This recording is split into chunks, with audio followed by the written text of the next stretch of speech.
Jai Shri Krishna.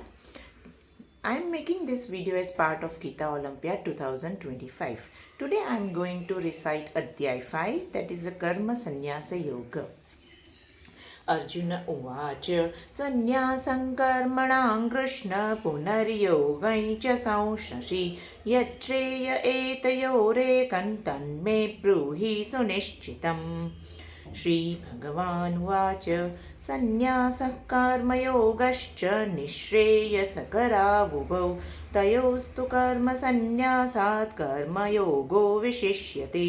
ज्ञेयः स नित्यसन्न्यासी यो न द्वेष्टि न काङ्क्षति निर्द्वन्द्वो हि महाबाहो सुखं बन्धात् प्रमुच्यते साङ्ख्ययोगौ पृथक् बालाः प्रवदन्ति न पण्डिताः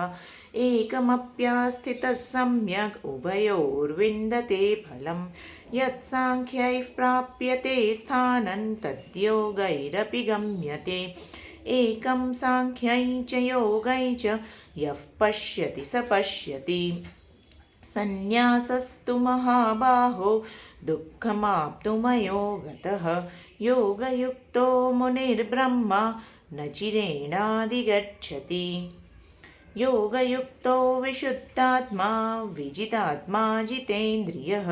सर्वभूतात्मभूतात्मा कुर्वन्नपि न लिप्यते नैव किञ्चित् करोमीति युक्तो मन्येत तत्त्ववित् पश्यै शृण्वन् स्पृशै जिघ्रन् नश्नन् गच्छन् स्वपै स्वशन् प्रलपन् विसृजन् गृह्णन् उन्मिषन् निमिषन्नपि इन्द्रियाणीन्द्रियार्थेषु वर्तन्त इति धारयन् ब्राह्मण्यादाय कर्माणि सङ्गं त्यक्त्वा करोति यः लिप्यते न स पापेन पद्मपत्रमिवाम्बसा कायेन मनसा बुद्ध्या केवलैरिन्द्रियैरपि योगिनः कर्म कुर्वन्ति सङ्गं त्यक्त्वात्मशुद्धये युक्तः कर्मफलं त्यक्त्वा शान्तिमाप्नोति नैष्ठिकीम् अयुक्तः कामकारेण फले सक्तो निबध्यते सर्वकर्माणि मनसा सन्न्यस्यास्ते सुखं वशी नवत्वारे पुरे देहि नैव कुर्वन्न कारयन् न कर्तृत्वन्न कर्माणि लोकस्य सृजति प्रभुः न कर्मफलसंयोगं स्वभावस्तु प्रवर्तते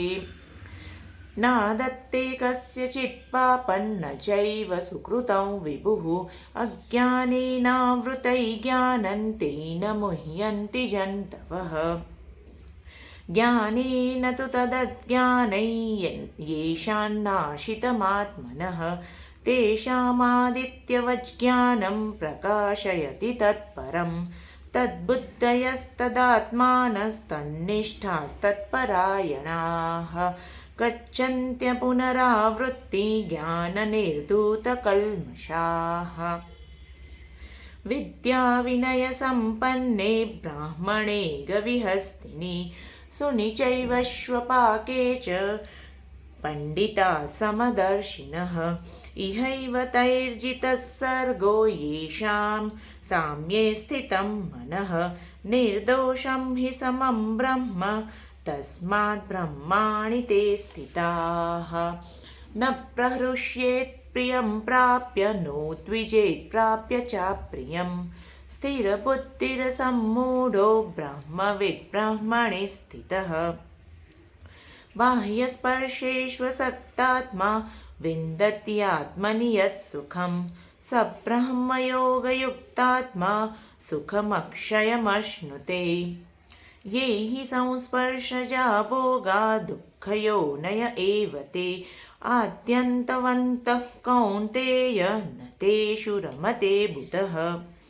शक्नोति हैव यः सोढुं प्राक्शरीरविमोक्षणात् कामक्रोधोद्भवं वेगं स युक्तः स सुखी नरः योऽन्तः सुखोऽन्तरारामस्तथान्तर्ज्योतिरेव यः स योगी ब्रह्मनिर्वाणं ब्रह्मभूतोऽधिगच्छति लभन्ते ब्रह्मनिर्वाणं ऋषयः क्षीणकल्मषाः छिन्नद्वैतायतात्मानः सर्वभूतहिते रताः कामक्रोधवियुक्तानां यतीनां यतचेतसाम् अभितो ब्रह्मनिर्वाणौ वर्तते विदितात्मनाम् स्पर्शां कृत्वा बहिर्बाह्यांश्चक्षुश्चैवान्तरे भ्रुवोः प्राणापानौ समौ कृत्वा नासाभ्यन्तरचारिणौ यतेन्द्रियमनोबुद्धिर्मुनिर्मोक्षपरायणः विगतेच्छाभयक्रोधो यः सदा मुक्त एव सः भोक्तारयज्ञतपसां सर्वलोकमहेश्वरं सुहृदं सर्वभूतानां ज्ञात्वा मां शान्तिमृच्छति ॐ तत्सदिति श्रीमद्भगवद्गीतासु उपनिषत्सु ब्रह्मविद्यायां योगशास्त्रे श्रीकृष्ण अर्जुनसंवादे कर्मसन्न्यासयोगो नाम पञ्चमोऽध्यायः। ॐ श्रीकृष्णार्पणमस्तु। हरि ओं तत्सत्। जय श्रीकृष्ण।